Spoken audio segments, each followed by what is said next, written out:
Seas beneath where rivers will flow.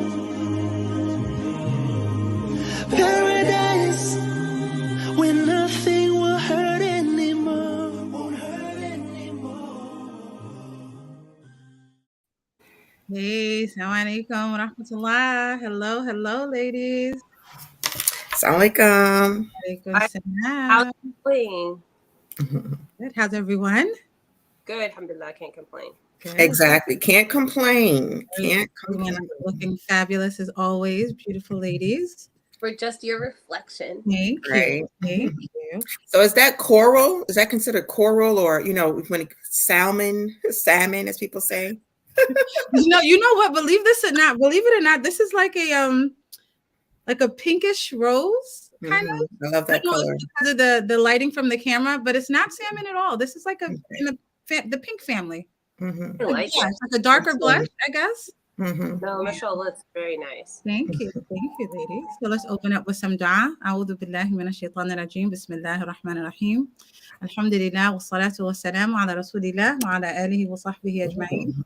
رب اشرح لي صدري ويسر لي أمري واحلل عقدة من لساني يفقهوا قولي. Again, welcome back to another episode of Sunday Morning Coffee with Friends. We are excited to be back.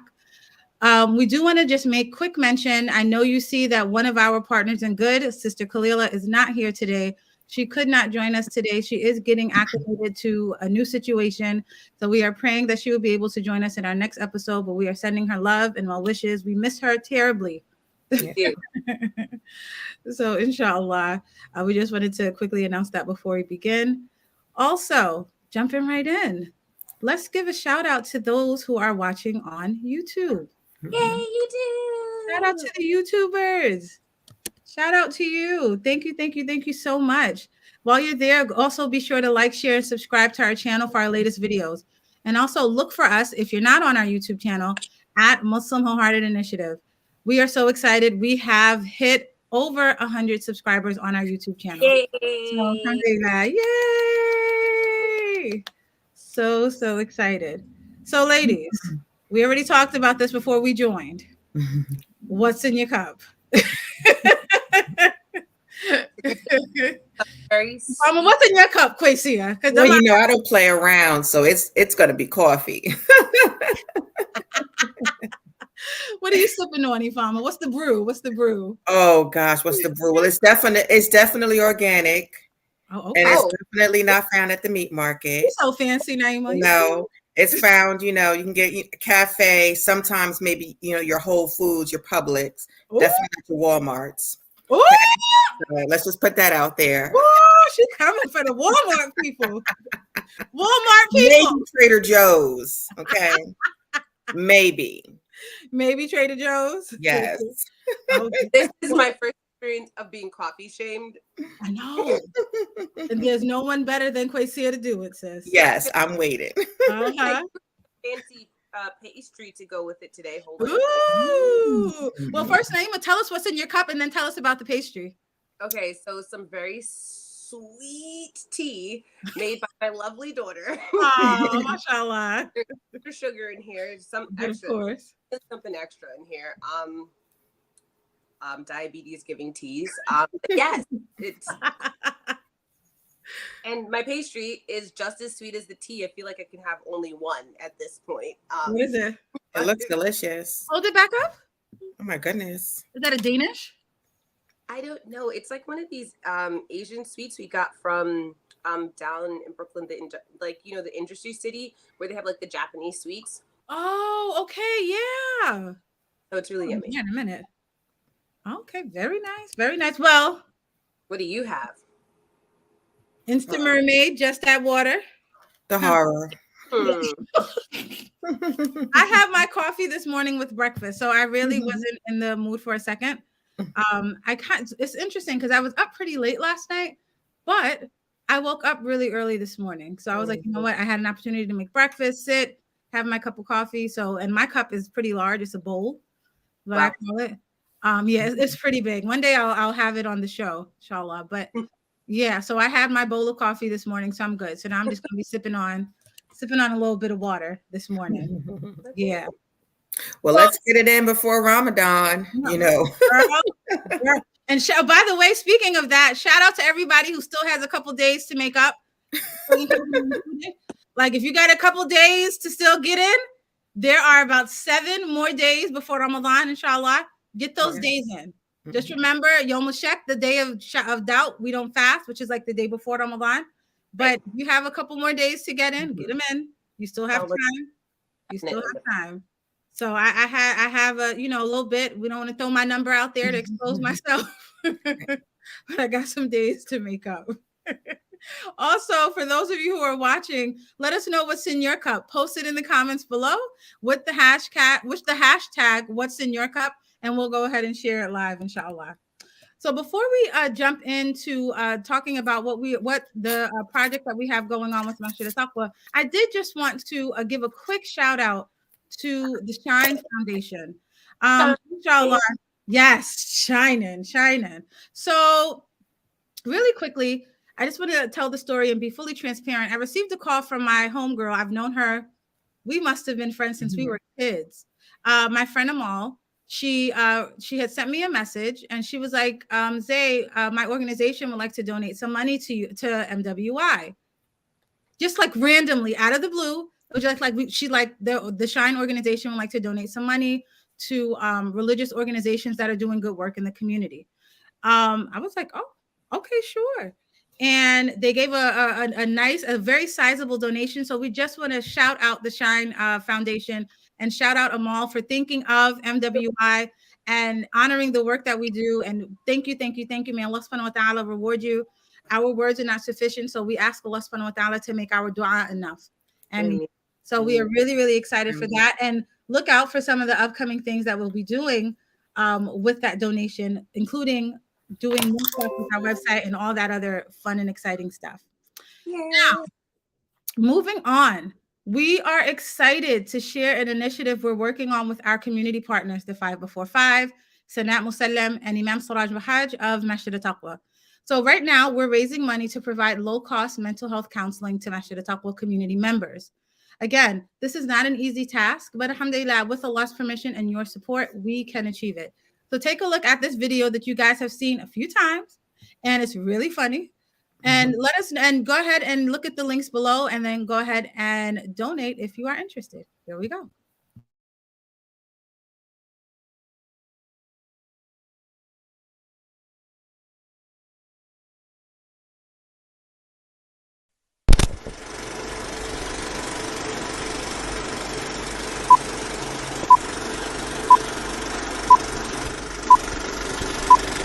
Why are we live? Live! Okay, are we ready? Assalamu alaikum wa rahmatullah. I'm Dr. Ray. That's my fault. Assalamu alaikum wa rahmatullah. Wait, let's pause. I'm sorry. You already said assalamu alaikum wa rahmatullah, right? Do I really need to say that again? No. Damn, I was about to say the salams again. I couldn't help it. It's hard. Please be generous and provide. Oh, dang. Yeah, I'm only teasing. It was Raymond's fault. He started cracking up, busting.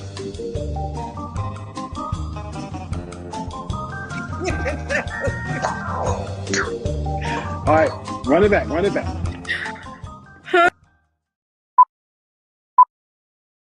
Assalamu alaikum wa rahmatullah. I'm Dr. Ray Rockmurray, and we are the 5 Before 5 Foundation. I'm Zainab Abdurrahim, one of the therapists here at the 5 Before 5. I'm Sanat Musallam, licensed mental health counselor here at the foundation. We're here today because we want to reach out to our community and ask them to support our partnership with Masjid al-Taqwa in providing counseling to those in our community that are most at risk. Please donate generously.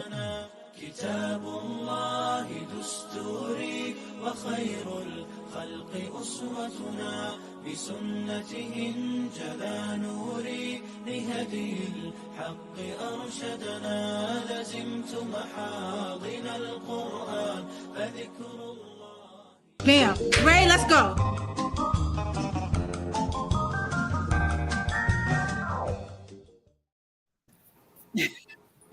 That never gets old. I love that video. I know it never gets old, right? It never, ever, ever gets old. It's funny. It's so And shout out to Dr. Ray. I had the pleasure of listening to him and several other dua. Yes, last night at Mass, mashallah, they gave an amazing Ramadan talk. It was wonderful for those of you that were there, mashallah. Qaisiyah, go ahead and take it away. All right, guys. Okay, so as we stated when we were sipping our coffee, enjoy it while it lasts because Ramadan is quickly approaching. So this is our official Ramadan prep series. We did part 1 week before last, and this is entitled Practical Tips for Getting the Most Out of Ramadan. So the countdown to Ramadan has officially begun, right? For many of us, the month often begins with lots of enthusiasm and personal goals. It can be easy to falter but it can be easy to falter while fasting and trying to balance out your day-to-day responsibilities.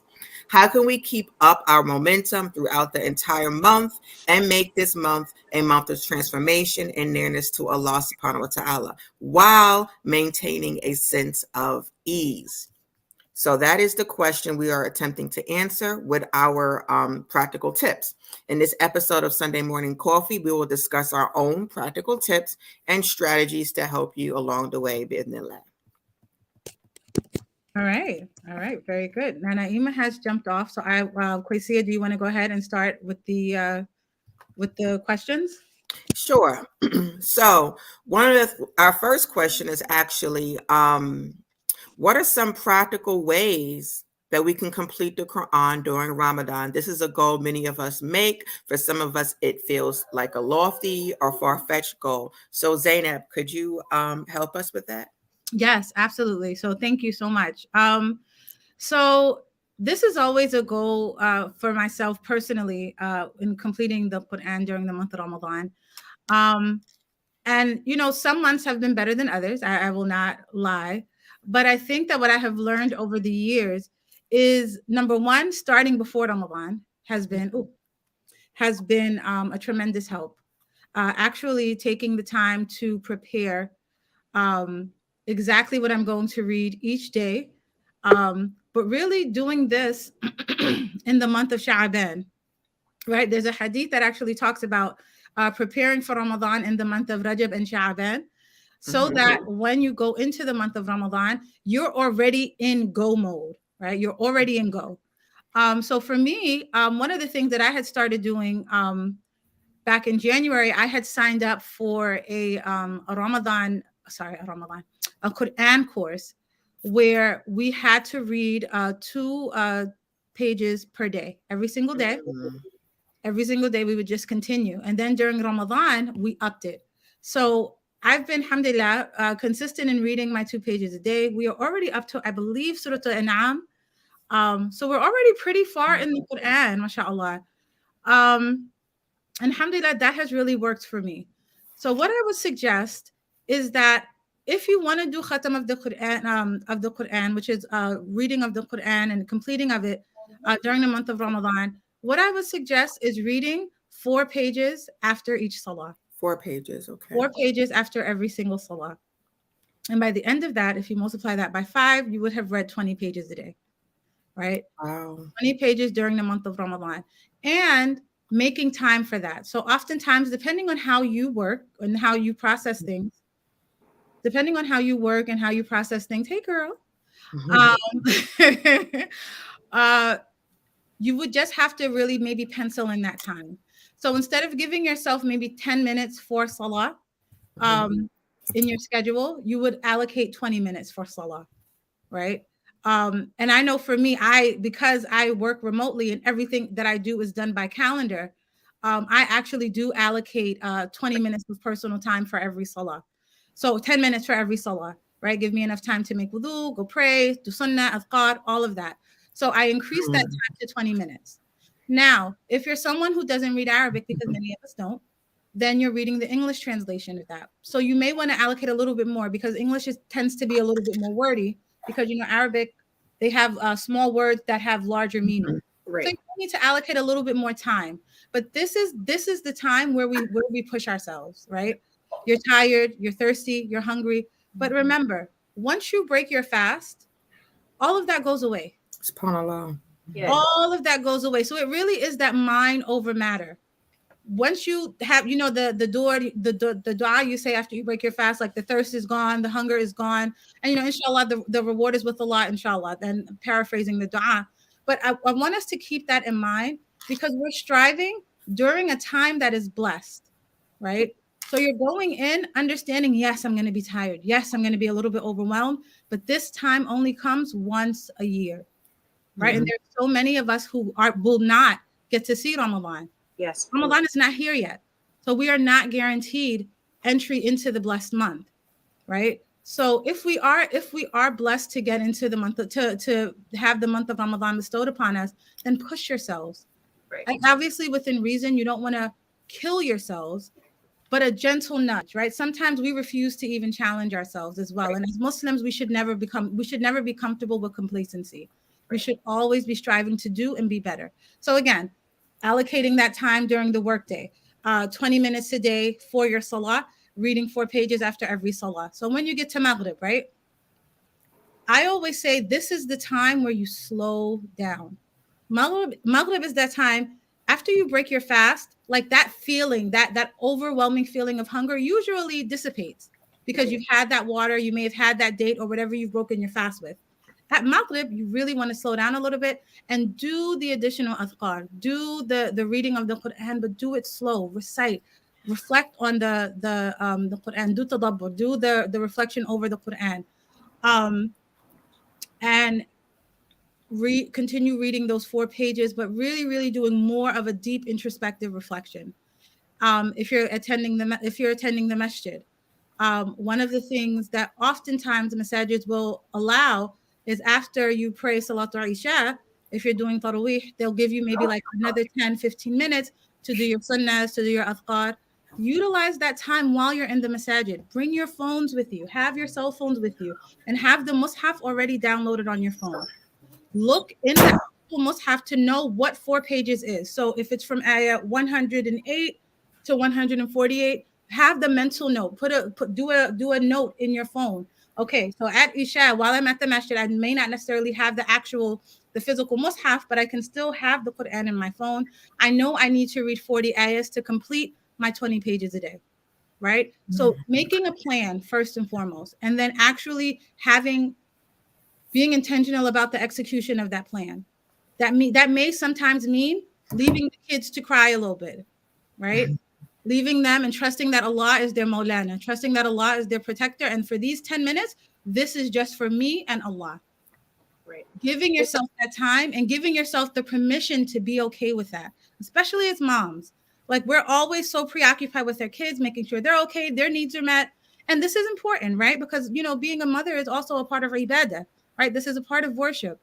But this is our personal worship too. And that's just as important, if not more. So give yourself permission to have that time with Allah subhanahu wa ta'ala. The Ramadan is the month of the Quran. So we really want to take advantage of that. And again, don't feel like you are being excluded if you can't read the Arabic. The translation is there. Play the Quran in your house while you're reading the translation so that you're connecting to what Allah subhanahu wa ta'ala is saying. Even if you can create like a little dictionary for yourself of words that you hear frequently. Like Allah is talking about an-nar, the hellfire, a Jannah. When Allah is talking about the malaika, when Allah is talking about different points in the Quran, listen to those words. You hear them. They're often repeated. So that when you're standing in the salah, when you're standing up for tarawih, you are like, oh, I may not understand everything in that ayah, but I know that word. Right. Again, it gives you that connection to the Quran.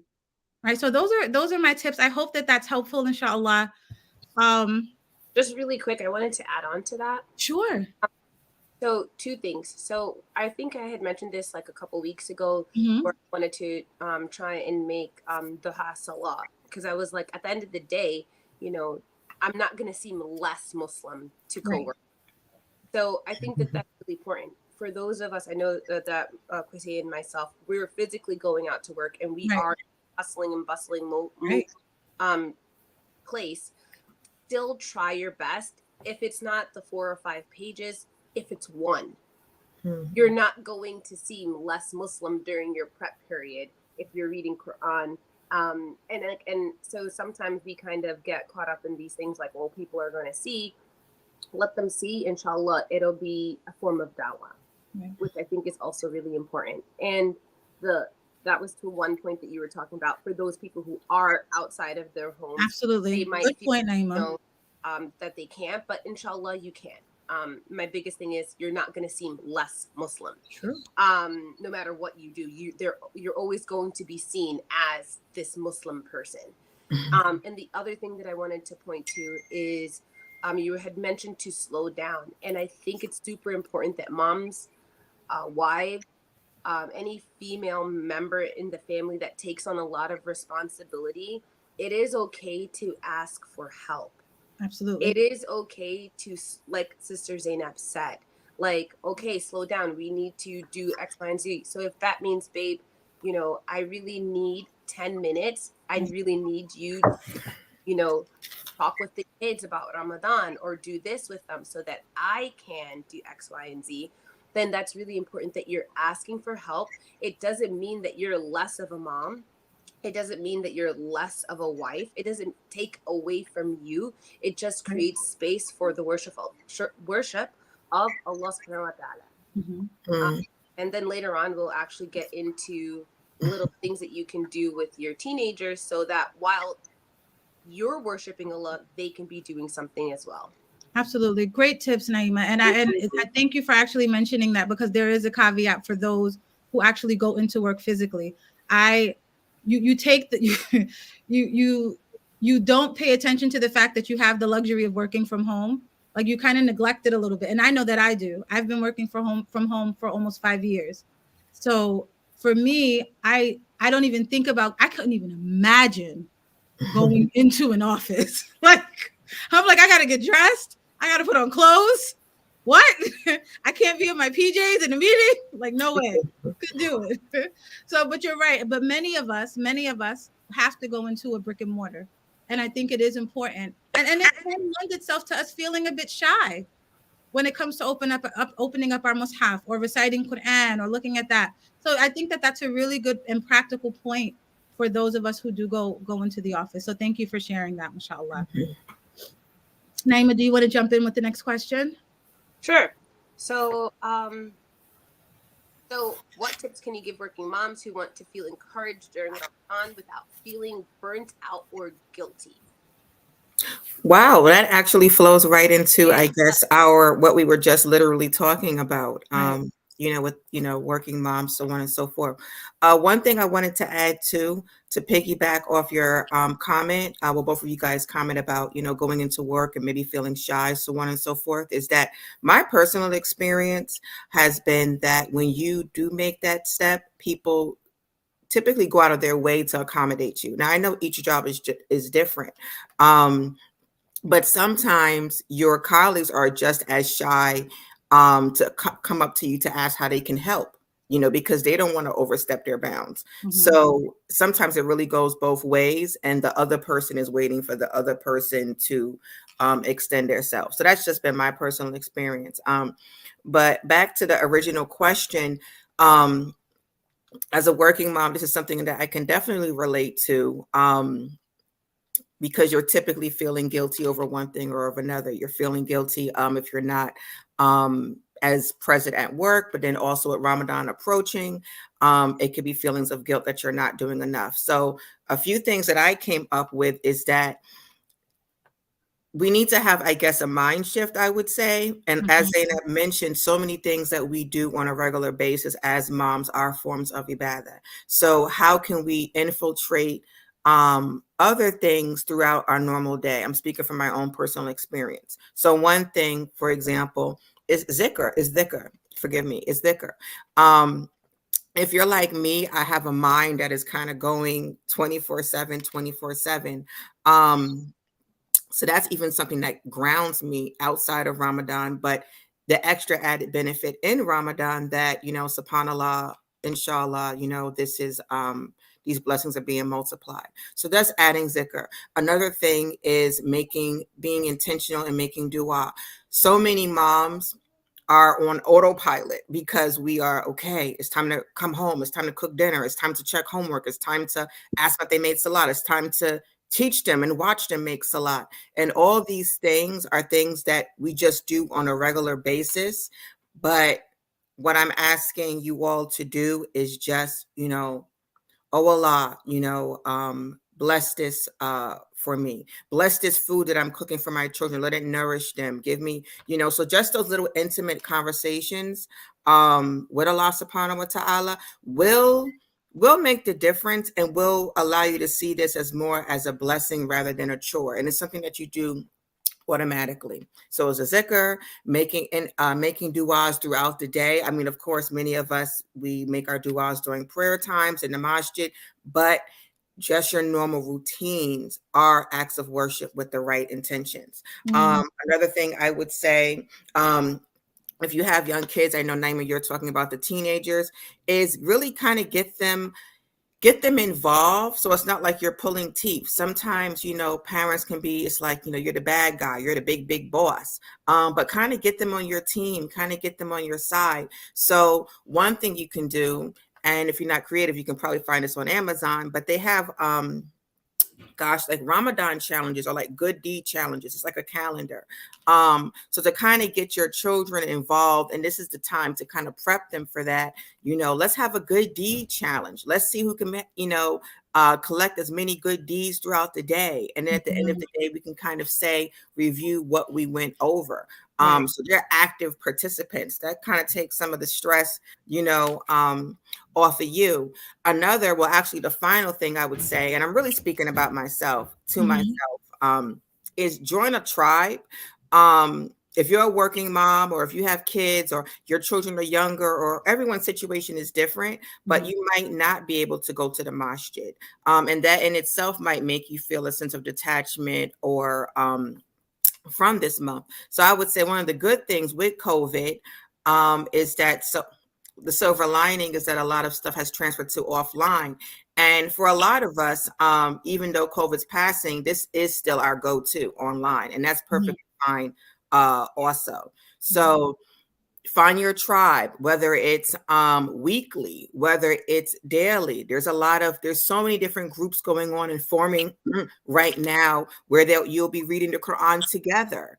Or you can have break your iftar online. So you really just have to get creative, but the shaitan loves isolation. He loves loneliness. So even if it's not in person, I would say one of the things you can benefit from is creating a routine and a set time where you will be with your tribe of Muslim sisters on a regular basis. You know what I loved? I loved the point of creating your tribe. Yeah. I love that, because Islam is such a communal way of life. Yeah. Even if we're not together physically, just having that tribe of like-minded people who are striving to achieve a similar goal as you will kind of keep you, right? Like, and I sit here and I think, and you guys are definitely a part of my tribe, alhamdulillah, personally and professionally. And I just think, like, when I'm feeling low and when I'm feeling overwhelmed, like I reach out and I'm like, I'm really having a hard time with something, and I have you guys, and I'm so thankful for that. But the encouragement to other moms who are doing it alone, and not even just doing it alone, but just overwhelmed by working and taking care of a family and just life itself. And the other thing that you mentioned too is the intentionality of your intentions. Right, that sounds like I'm saying the same thing, just different. No, right, but the intentionality of your intentions. Okay, Professor. But like really purifying your intentions during this month. So if I'm cooking to feed my family for the sake of Allah, right?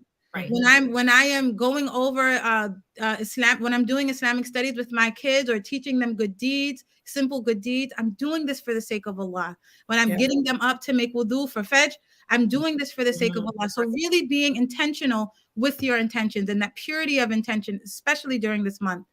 Yeah, I love that, mashallah. To speak on that, just to add on to both of you guys really quickly. It makes things become, when you renew that intention, it's less of a chore and going through the motions of life. And like you said, it's intentional. So you are deliberately doing something for the sake of Allah subhanahu wa ta'ala, for that pleasure. And I think that that's super important. And jumping into tribes, I'm going to give a shout out to the Woke Woman and to the Stranger Poets, because for me, including MWI, those are other circles that I'm a part of that also help with, you know, maintaining that same goal that we're all working towards. Right. And the last thing I wanted to say is, when my kids were small, make them a part of Ramadan.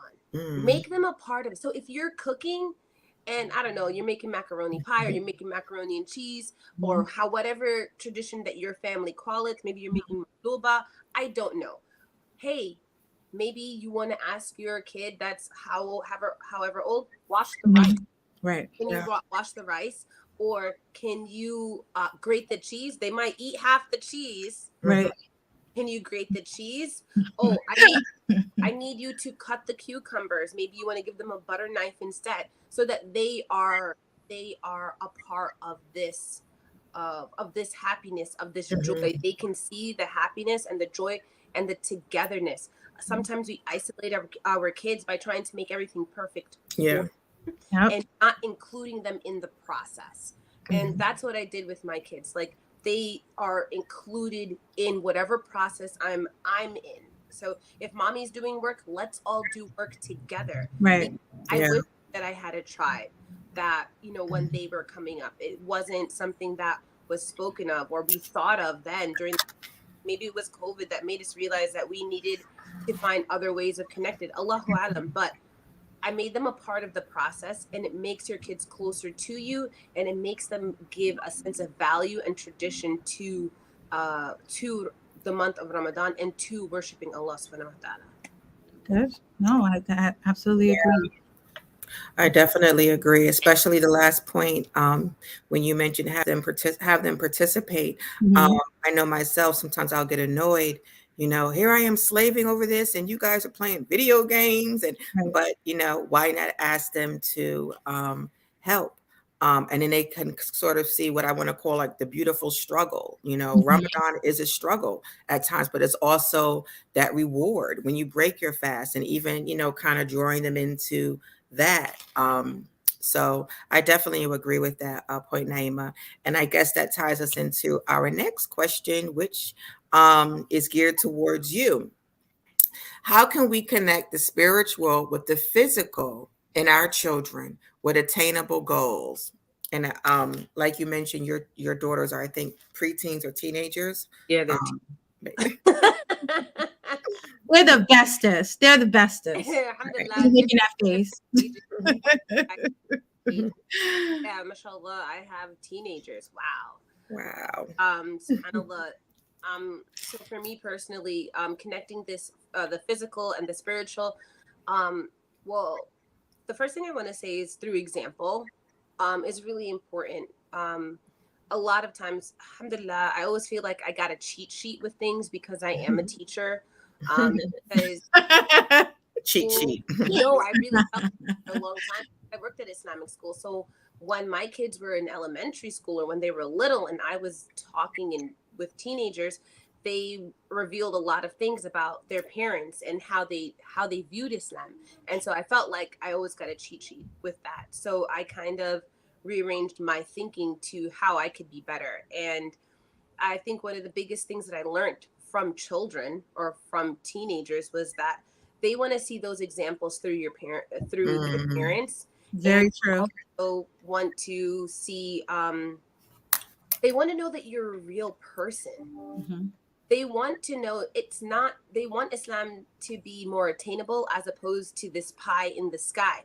Like, you can't do this, you can't do that, but at the same time, you have to be like, you know, you have to be this and you have to be that. And all these things of perfection. They want to know that, hey, when I was your age, I struggled with fasting. You know, maybe there was this one time that, you know, I was sneaking, but I knew that Allah saw me and I made up that day later. So being real and connecting with your kids, like, oh, you know, the realness of Islam. Like, Yeah. you are going to have a hard time, or maybe you're thinking bad things, or maybe you're having trouble, you know, not talking about somebody, because that is very real. You know, okay, well, I noticed that you were talking about your friend. It's the month of Ramadan. We shouldn't do it in general, but it's the month of Ramadan. Let's check ourselves because X, Y, and Z. Or when I did that, this is how I overcame. Mm-hmm. So just being Yeah. really honest and real with your kids. That's like the first part. And then like the second part was, I love things to be interactive. I like to write. As you guys know, I love poetry. I love journaling. I just like to give challenges, like Chrissy was saying, to our kids. And so every year we have the same challenge. And I have a Ramadan journal. And this year I created one. We also have like a Ramadan menu that my younger daughter had created a couple of years ago. And we just keep updating it.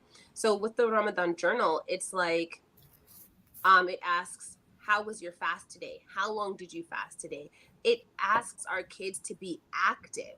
How was, not only how were you physically feeling, but what did you notice about yourself? What did you reflect on? When you read Quran today, what was the thing that stood out to you the most?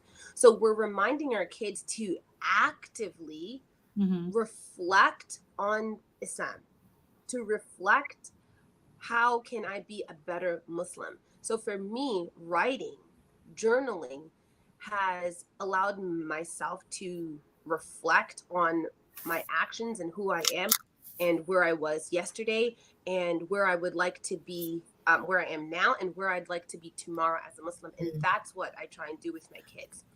So also, sidebar, you guys, inshallah, if you go to my Instagram page or whatever it is, I think inshallah we will post where you get the PDF, and you guys can just download it, and it's a free PDF for journaling that you could actually do with your kids. So you can bridge that connection of just having conversations, open lines of communication of Deen, and reflecting on how you guys can grow individually and as a whole, as a family. No, those are some really, really good points. The one thing that I would add, because Naima's girls are like almost fully grown adults, is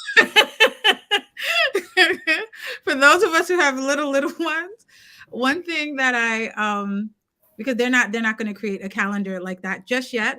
Right. I know that one thing that I do with my daughter is I actually purchased a Ramadan calendar that you can actually put things in. I don't know why I didn't take a picture of it to actually share with us, but it's a really nice calendar. It's canvas.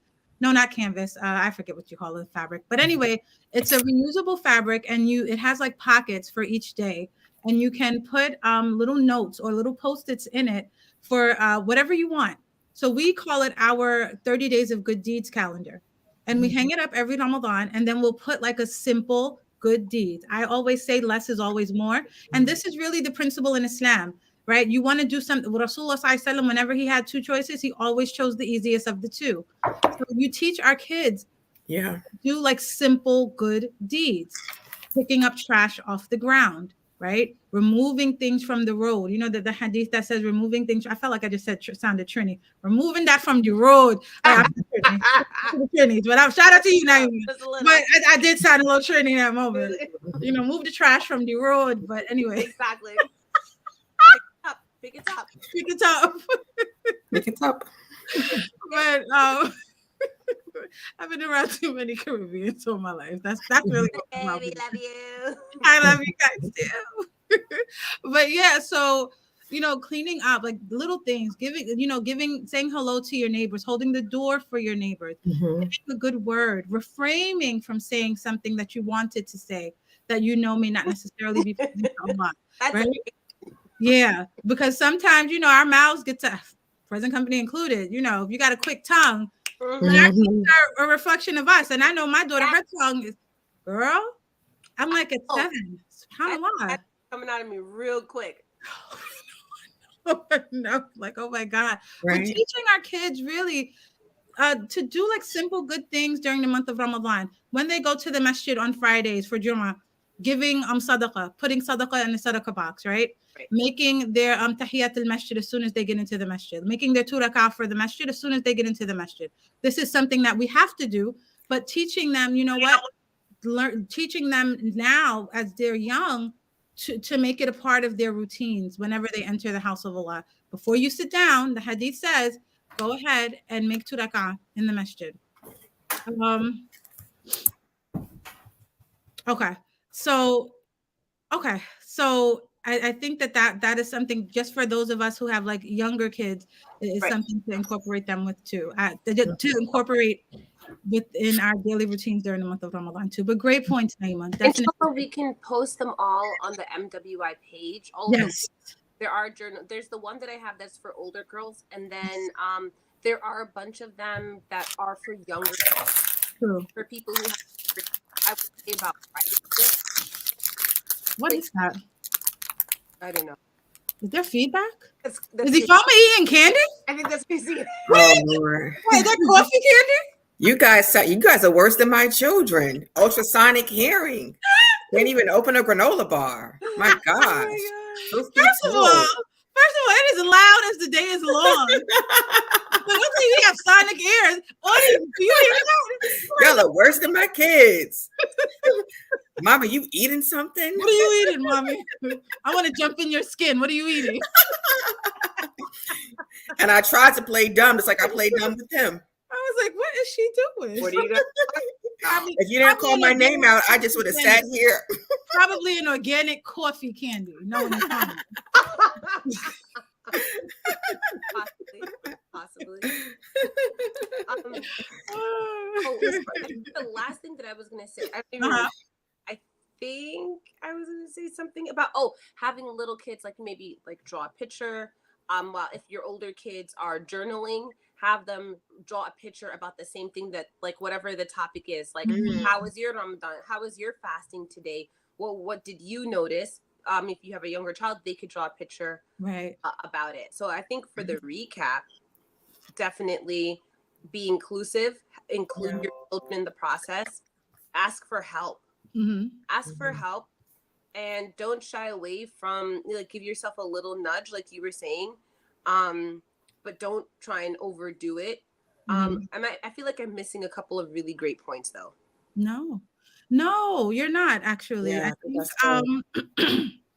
I think you made a lot of good points, and even with the younger ones and the older ones who are not necessarily yet in puberty, where the fast is incumbent upon them, encouraging them to fast, like fasting half a day, right?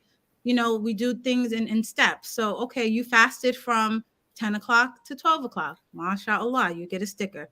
You do half a day. Those are great, right? You know what I mean? Like just little things for our kids, and then as they're older but not yet again in puberty. Okay, well, let's fast until you get out of school. Then when you come home, you'll have a meal. Getting them used to it, like teaching them, Allah subhanahu wa ta'ala will bless you. Oh, remember, during the time you're fasting, all of your dua is not rejected. Increasing in your dua while you're abstaining from food and drink and the spiritual aspect of fasting. So encouraging our kids to do that as well, I think is important for us. And making Ramadan fun.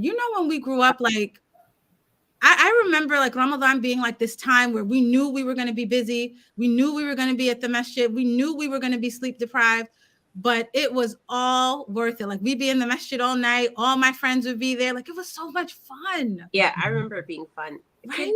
That was the other thing that my students had said to me. They were like, oh, for the day of the Eid, like we like, oh, well, first of all, some of them were like, oh, only the men go pray. And like, that's it. We just eat and like, that's it.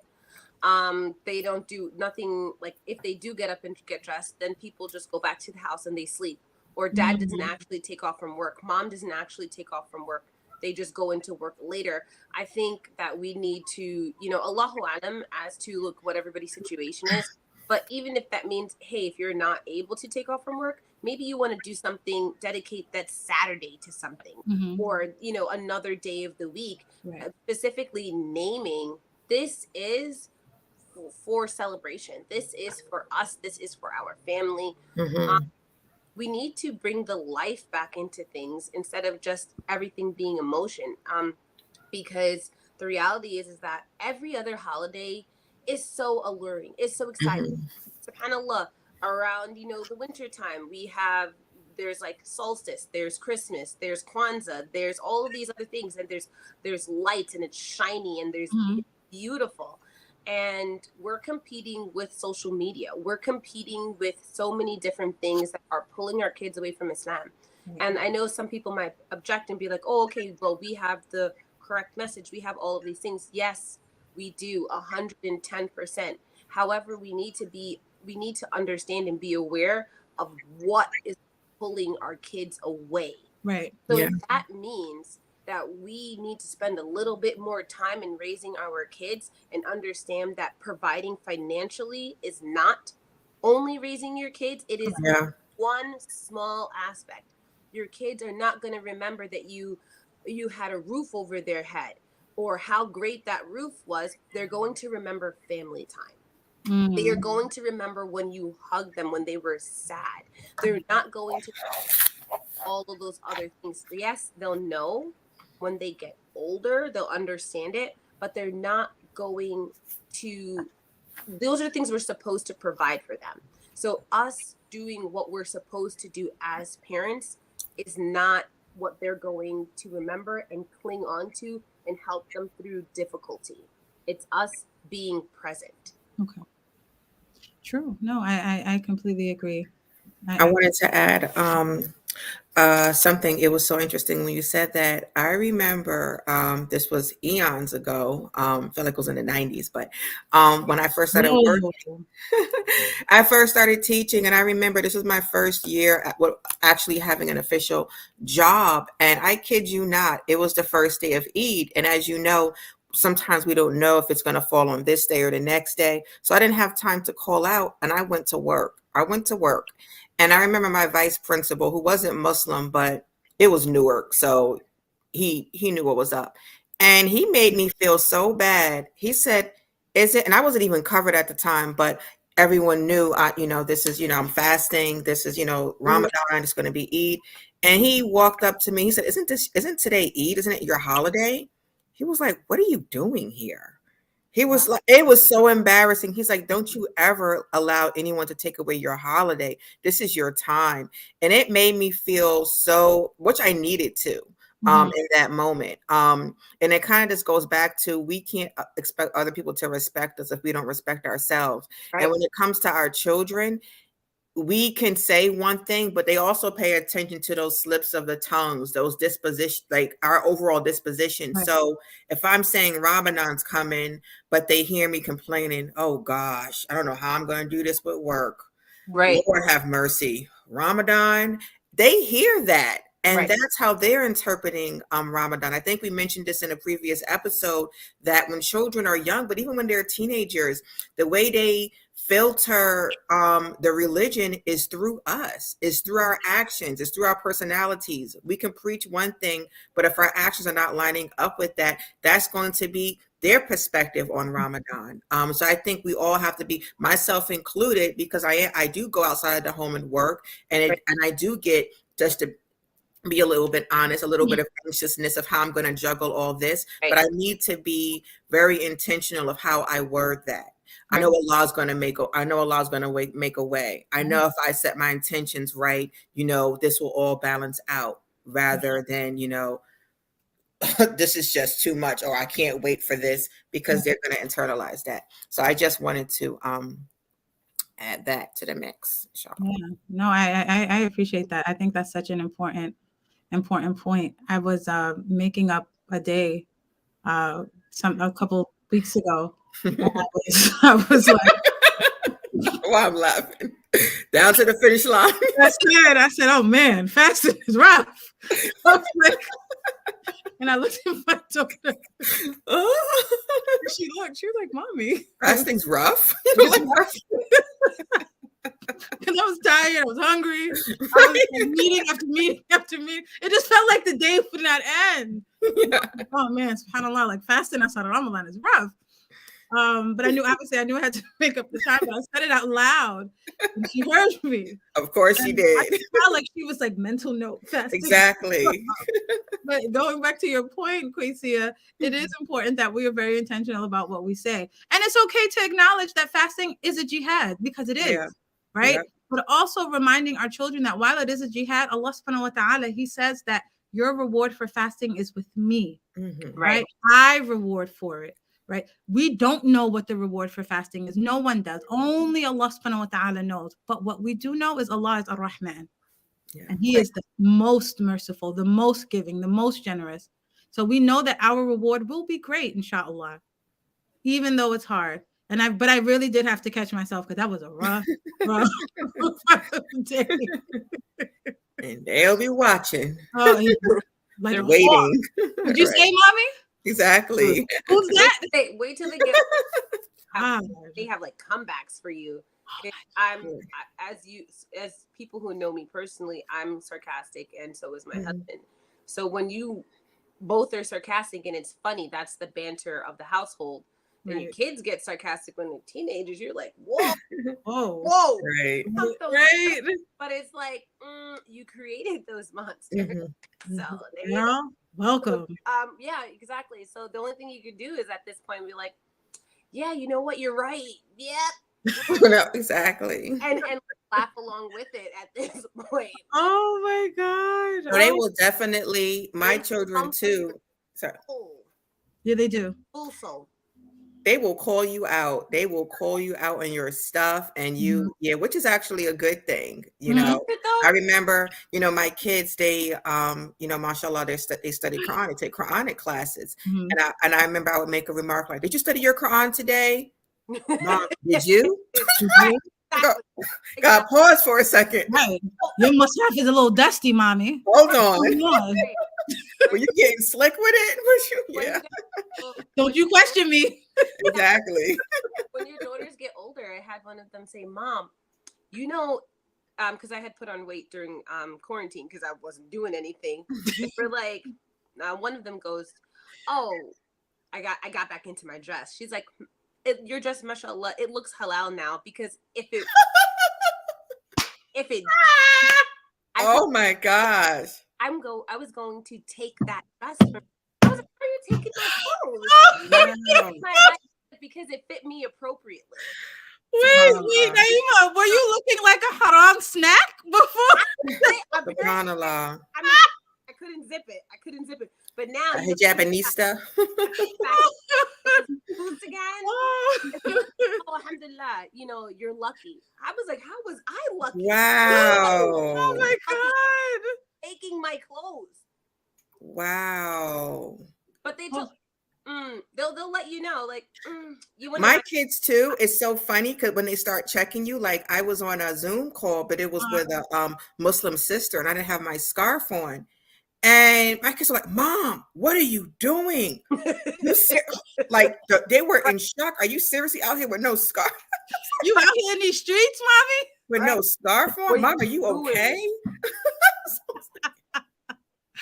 So it's funny, yeah. But mashallah, Oh my God. Yeah. They're like, aren't you fasting? I'm like, whoa, like, did you exactly pray on time? I'm like, I'm not praying. They're like, oh, okay. I'm like, what? Right. How many days has it been, mommy? How many days? Right. I'm like, oh, okay. I'm reminding you.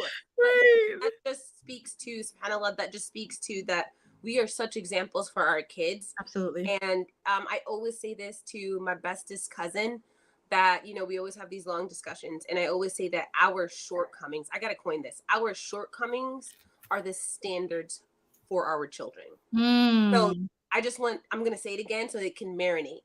Our shortcomings are the standards for our children. So when you are raising your kids and you struggle with something, that's their cap on that.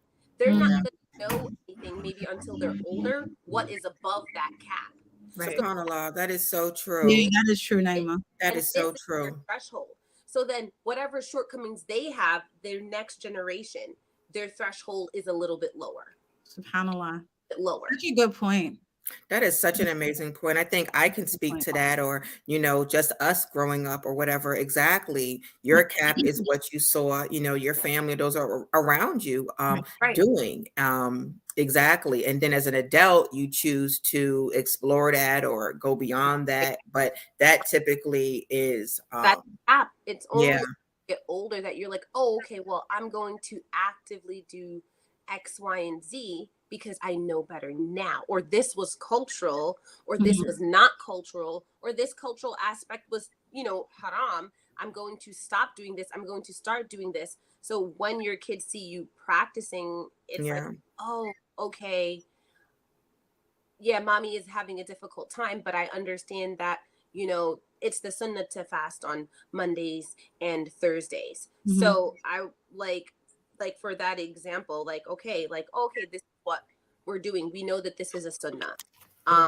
But what about the parents who don't have that opportunity to do that? The kid might not know that that's a sunnah. Or maybe families that don't pray together at Fajr. It's a struggle for them to get up, or it's a struggle for you individually. That is the standard for your child. Okay, well, we can just make it up later, Yeah. and may Allah make us all better. I mean, I mean, so I wanted us to do a quick recap. These are the points that we touched on, but we didn't do it directly, right? Because we wanted to make this more of a practical conversation, but again, always plugging in Islam, injecting Islam into that conversation. So one of the things I wanted to mention about, and I wanted us to all kind of just comment on, are some of the benefits of Ramadan, right? So first and foremost, forgiveness of our sins, right? This is when Allah subhanahu wa ta'ala is at his most merciful, right? And Allah is always merciful. But this is an opportunity for us to have our sins forgiven, right? There is no dua that is rejected from the one that is fasting. So again, increasing in your dua.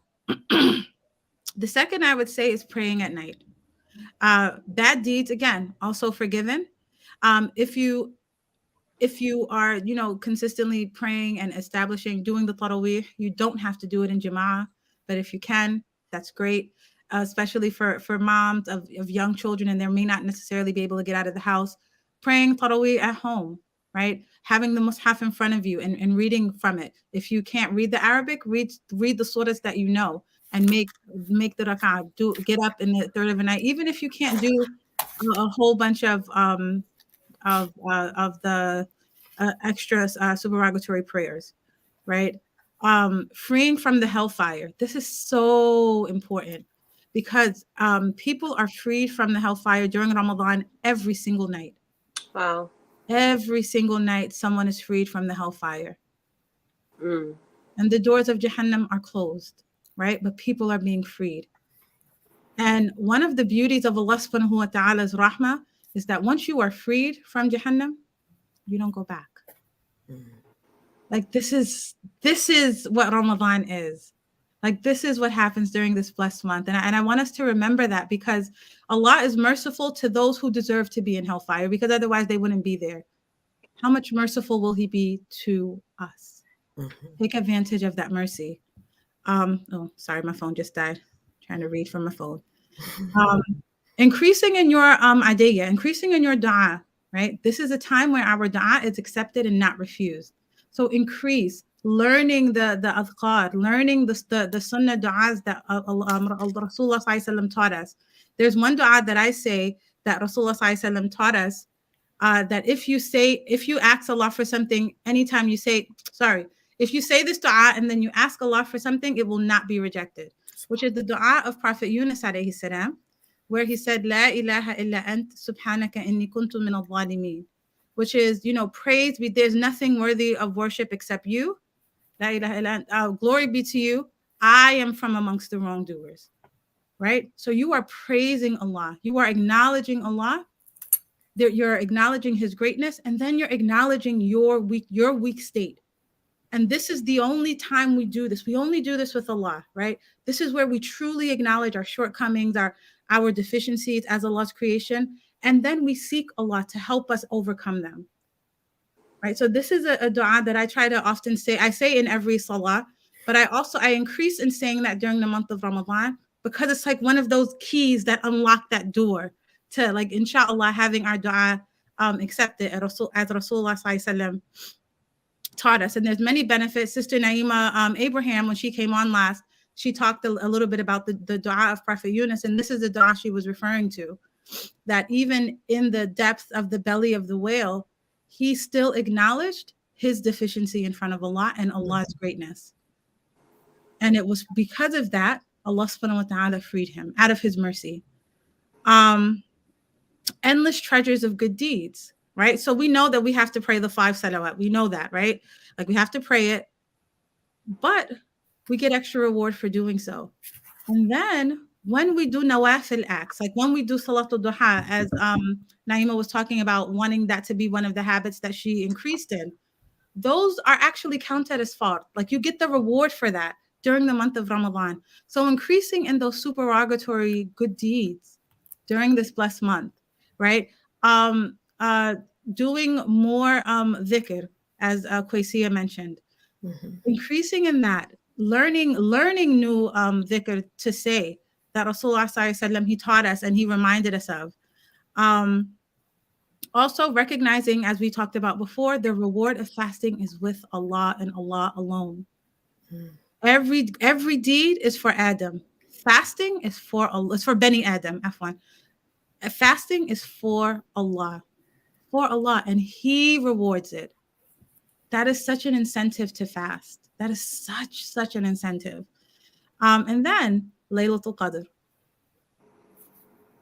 There is no better time than Laylatul Qadr, the last 10 nights, right? You know you're going to be sleep deprived. You know you're going to be tired. You're going to be dozing off at work a little bit. But it is better than 1,000 months. Yeah. Better than 1,000 months. You're going to be dragging it. Right. Like, I know at our masjid, you know, every night, like, we have the Imam Abdul Aziz, in the most beautiful voice, mashallah. He recites. We're up at like 2 a.m. and we're there until right before Fajr. We have a little bit of food, back for Salah, and then we're, you know, home and doing whatever.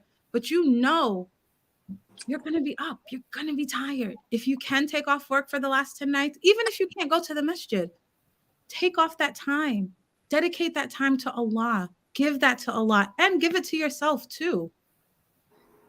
Because we are in need of this. Allah doesn't need Ramadan. We do. Right. Yeah. We do. So dedicate that time. Ladies, did you want to comment on any of the things that I mentioned? No, I mean, not for me, mashallah. It was said very eloquently. Thank you. Thank you. Mm-hmm. So again, I just wanted to really just remind us of, you know, taking advantage of Ramadan, reminding ourselves that it is so much more than just the abstaining of food and drink. It is a spiritual fast. It is a cleansing of our soul. It is not chewing that yummy cake that Naima is chewing right now. Well, I can have my wrapper. Oh God. Naima's doing it subtly. She brought me sausage, a sunny side over egg over a hard dough. I cannot wait to my kids. Can I tell you though?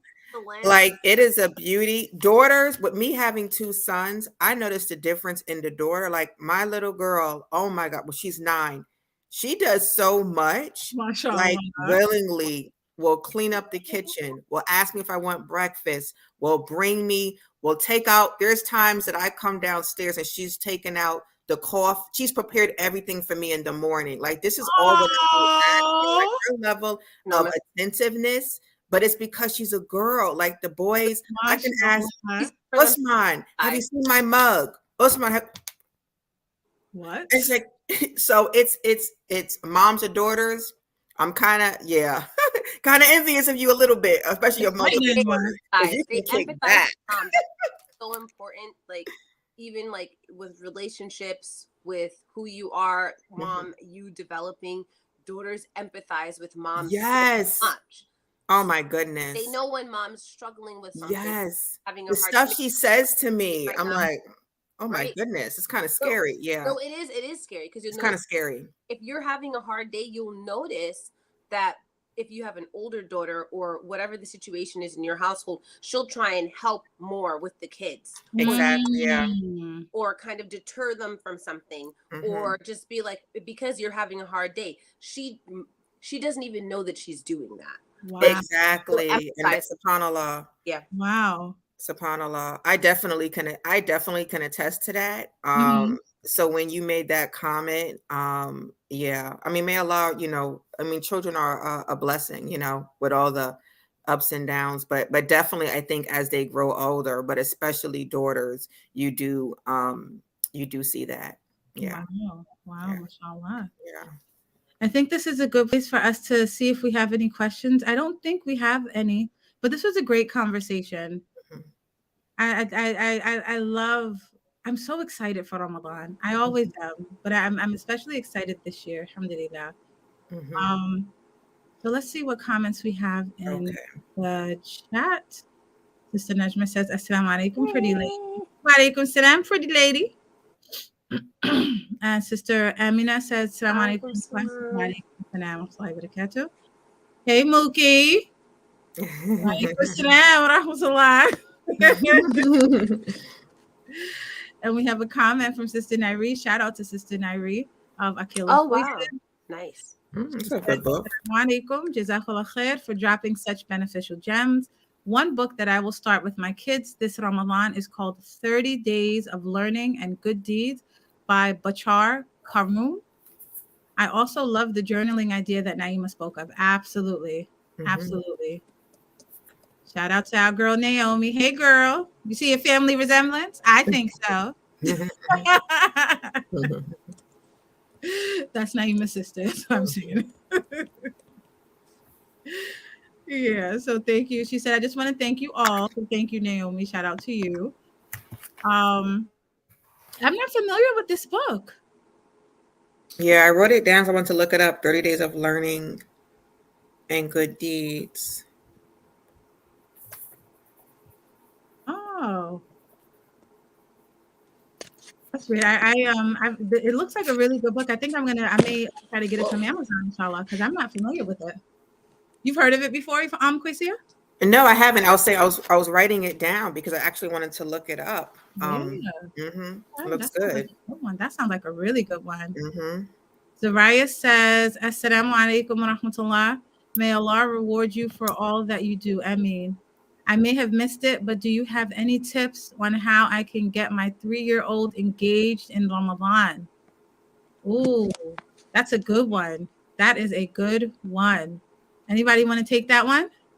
I think some of the things can still apply, but I would probably just say the funness of it. Think about a 3-year-old, and if they were in preschool, there's a lot of singing, a lot of arts and crafts, a lot of dancing. So I would just say do those normal things, but incorporate the Ramadan theme in it. A lot of Ramadan songs, maybe make, little decorations together. I would, nothing too over the top.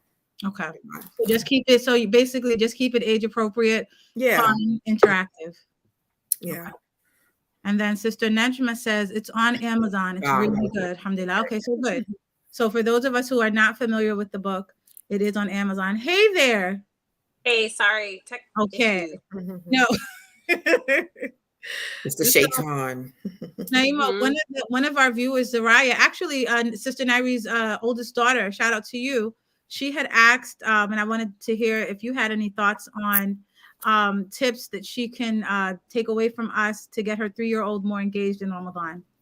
Any tips? I think the sticker point system with somebody had mentioned this, okay, fast between this time and this time. Yay, sticker point system. Like you had said that you did with your daughter, the calendar of good deeds. Maybe putting a piece of candy, leading up towards something. Journaling.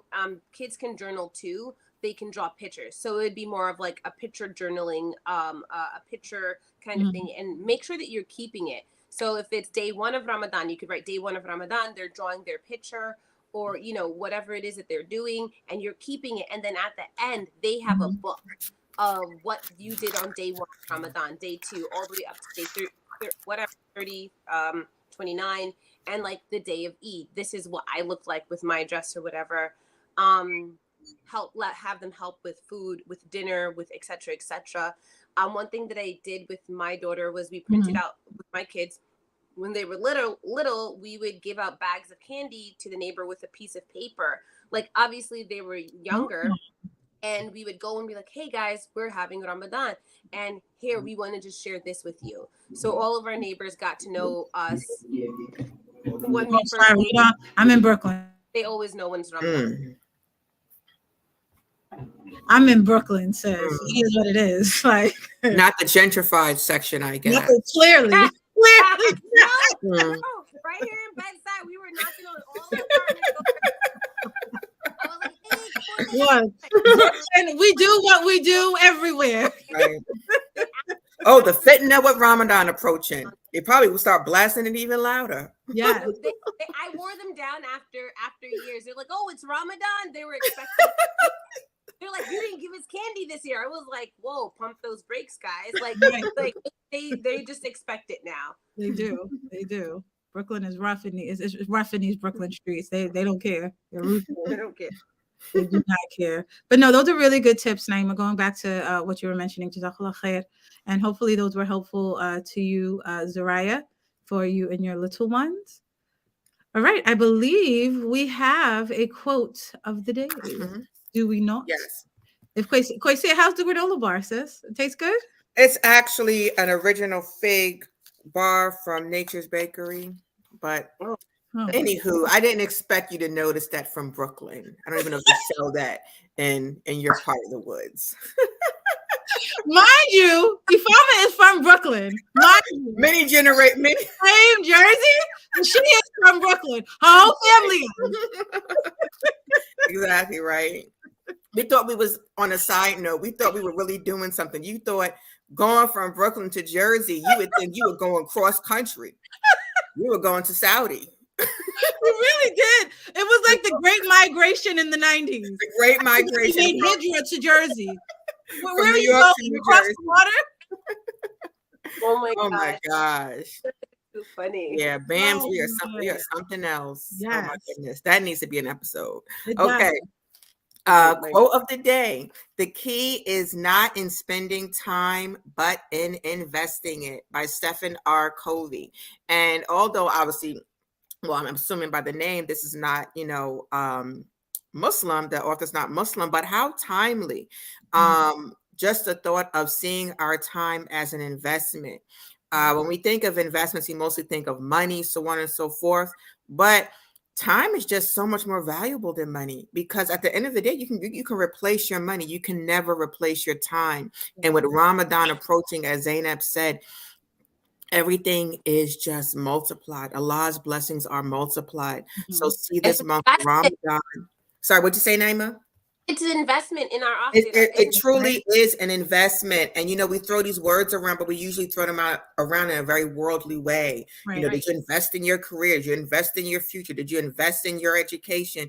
But subhanAllah, like you said, are you investing in your akhidah? And this is the most beneficial time to do that. So I thought this was just a very timely quote.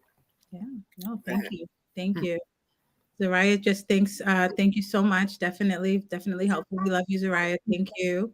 Oh, I love that name. Yes, me too. Nareed, she had the thing with Z's. All of her babies' names start with the letter Z, and I love it. Wow, that's awesome. Yeah. Mashallah. Shout out to her. Love the Z names. Not too many Q names flying around. There are there, Kwasia. Whatever. I'm unique. I'm in a class of their own. Right. But my grandmother, actually, I don't know if you noticed, they all have S. She named all her children S. I just realized that. No, I didn't. That's right. Yeah. So isn't that interesting? Thing? That takes too much. Was that intentional? Huh? Was that intentional on her part? It was my mom, because my mom's first name began with S, and then I'm not sure if she asked her or if they just whatever, but it just continued. Yeah. Wow. My family. I never thought of that, but your family's all ends. Cool. Really? Wow. And then your girls too. Wow. Now, was that intentional for you as well? Well, my husband's siblings were N. Then my siblings were N. And so we were both, and Nadia's name just happened to be Nadia. Naila was the only one that was intentional because he was Juwairia. And I was like, but we're all right. Give me your Juwairia. They're so cute. I like that. Me too. I don't Well, know. it's too late for me. That ship has sailed. Yes. I'll tell my grandchildren. We gotta wait for the grandkids, you folks. Exactly. The Lord blesses me with more children, and that ship may have sailed for me too, in all honesty. But the Lord does bless me with more children. I might do the L thing. I might. We'll see, inshallah. I don't know if I want to birth another child. I'm all right with the one I have, alhamdulillah, but we never know. Yeah. In control. Oh my So I just want to thank you, ladies, for a wonderful show. Thank you to everyone for tuning in. We will be back in 2 weeks, inshallah. I hope you guys enjoyed. We will not be here during them. Oh, I forgot to mention, save the date, April 16th. Beitul Jama'ah will be having their annual Eid Iftar in the park, and we will be there. April 16th. That's a Saturday. I believe it starts before Maghrib. There are going to be some speakers. They only have the save the date flyer out for right now. So inshallah, once they put that flyer out, we will be sure to share it. We're super excited about that. So many upcoming things during the month of Ramadan from other organizations, from our organization. Please do stay tuned and support. Thank you for tuning in. Once again, we love you guys. Subhanakallahumma wa bihamdik. Ashhadu an la ilaha illa ant. Astaghfiruka wa atubu ilayk. Peace. Hearts. I did it. Go into the screen. Right. I did it. Assalamualaikum, everyone. This is what you strive for, what you sent for. I wanna go where no eyes never seen, no ears never heard, no mind can imagine.